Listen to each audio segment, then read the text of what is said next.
Holy shit. So, we got some patch notes here. Oh, we dropped out of top 1,000. Let's go. General, we first some crashing code into the crash compactor. Oops. Uh-oh. Oh, shit. I clicked on something. Fix some issues, more FX. Units affected by stone gauge will now visually freeze and look stony. Change global items achievements to require 2, not 4 global items. Makes a lot of sense. Bot games now start paused when they're resumed. Personalities tweaked for the current state of the game. Huh. Interesting. Combat stats kill panel now treats kills like damage. Summons kills accrue to the summoner. Okay, sure. That makes sense. It doesn't actually affect anything that matters because no Brawnies have summons until Necro is added to the game. Not Necro the hero, but you know, the Necro book, Necronomicon. UI. Fix an issue with the wrong alliance icons. Just fix some issues. Can now click on heroes on the scoreboard, and all heroes of that type will be highlighted. Okay, that's kind of neat. In-game alliance pop-up, sure. General UI, highlight that. Fix that. It's all just like, you know, fluffy stuff. Gameplay.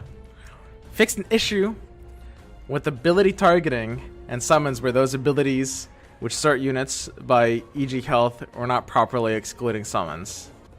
Okay, sure. It's like some abilities being cast on summons. Fixed unexploded Techie's bomb doing player damage on round over. Oh yeah, that's interesting. I actually didn't know about that. It makes sense though. That's kind of funny. Wait, has that been happening this entire time? That's actually pretty funny.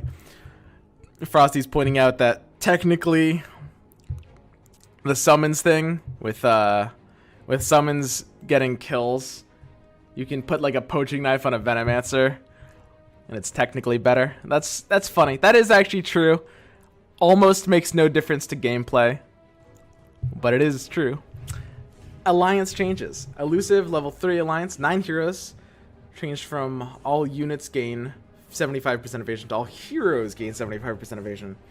This is basically just for the Furion trees, I think.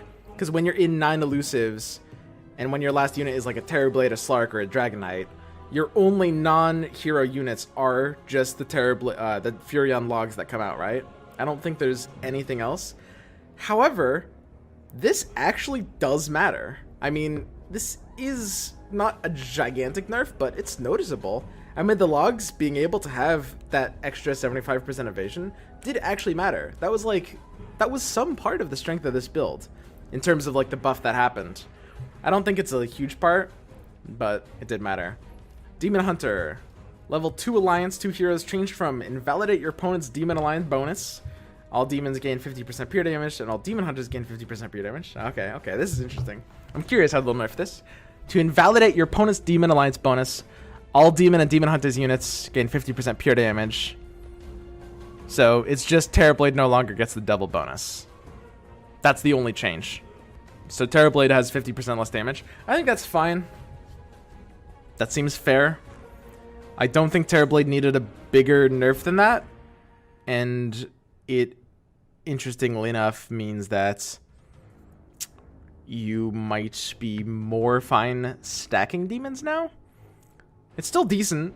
Anti-Mage Terrorblade both together is still definitely decent. And Demon Hunters are still solid. But I don't think they're like OP anymore. To be honest, I think there's a lot of people that will look at this and be like, well, it's probably not big enough of a nerf. Honestly, I do think as Terrorblade is strong, but I don't think it's like the strongest, most overpowered thing ever compared to like what a lot of people were saying. So I do think it's, you know, somewhat reasonable, you know. I think it's still good, and I think it still empowers stuff like elusive, but I don't think it's like the strongest thing ever. It's fine. It's balanced. Hunter level 1, 3 heroes, extra attacks changed, raised to 25, and at 6 heroes it's up 5% as well. 5% more efficient at all ranks. That's sweet. That's definitely sweet. It really is. It's not bad. So basically hunters just have a 5% chance at all levels. I think that's noticeable. I think that's like the bump up they needed. I'm not sure if I feel like they're great, but they're definitely on the level now. And I should definitely like put them more into my range. Hero changes Doom. Doom's Doom ability now uniformly disables bonuses, including Alliance passive bonuses. So apparently there were just some inconsistencies about how that worked. Lycan, when Lycan transforms and he gains 30% max health, he heals by the full 30% each time, rather than this being based on his current health at the time of transforming. Okay, so it's a buff to Lycan basically, right? It's not like before he was gaining 30% max HP and 30% current health at the same time, and now he gains 30% max HP and 30% current HP equal to his max HP. So it definitely actually does buff Lycan. That's a not insignificant buff to Lycan, honestly. So, even better Lycan, sweet. If Juggernaut is eligible to cast Blade Fury, has enough mana, not on cooldown, he's about to take magic damage, he immediately casts Blade Fury and takes no magic damage. They think this buffs this hero? Has enough mana, not on cooldown. So if he's just sitting there like an idiot and not using this skill, then he'll use the skill sometimes. Like, what is this gonna do? I don't understand. If he's far away, he was casting for no reason, so they changed his not cast. Yeah, of course, but that's also bad. This still just makes no sense. Like, obviously, this does mechanically change the way things work. It just doesn't change anything. Helm of the Undying.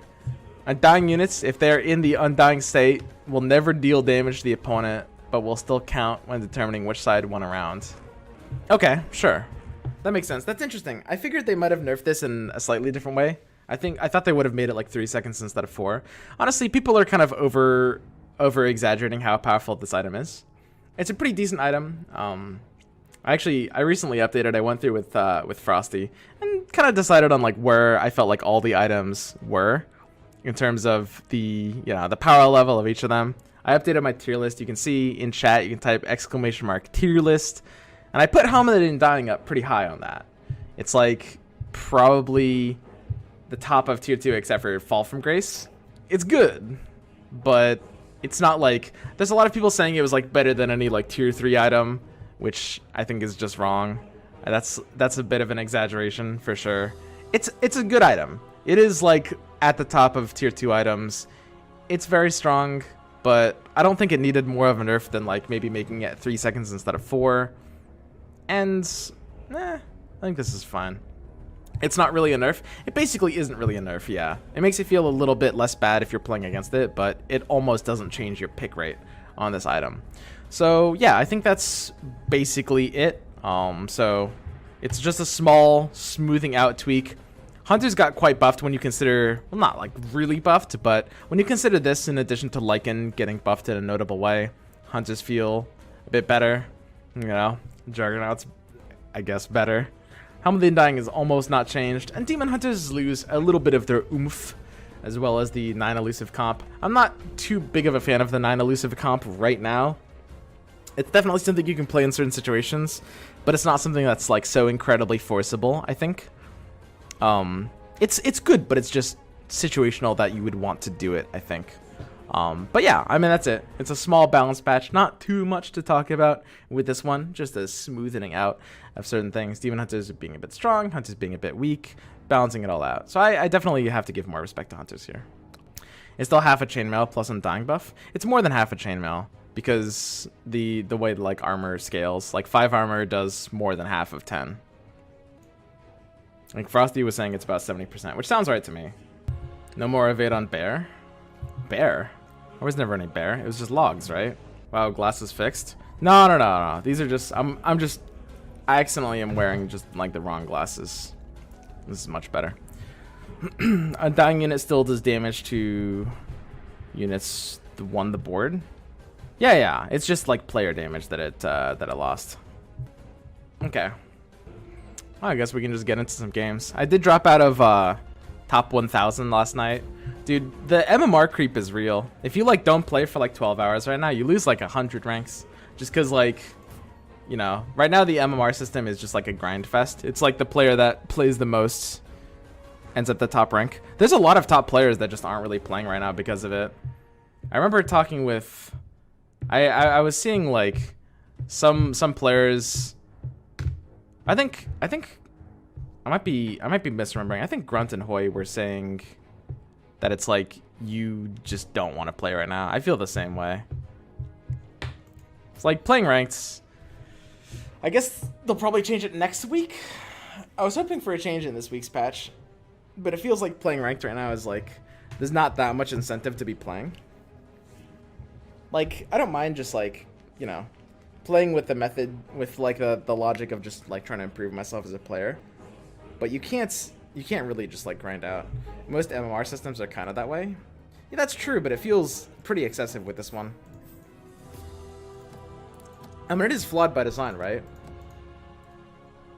Because like your MMR, it basically doesn't scale diminishingly, right?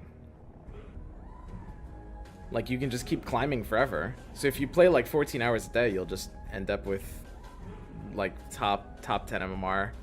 I'm not saying like you don't have to be skilled. Obviously you have to be skilled, but it's more rewarding of the good player that plays the most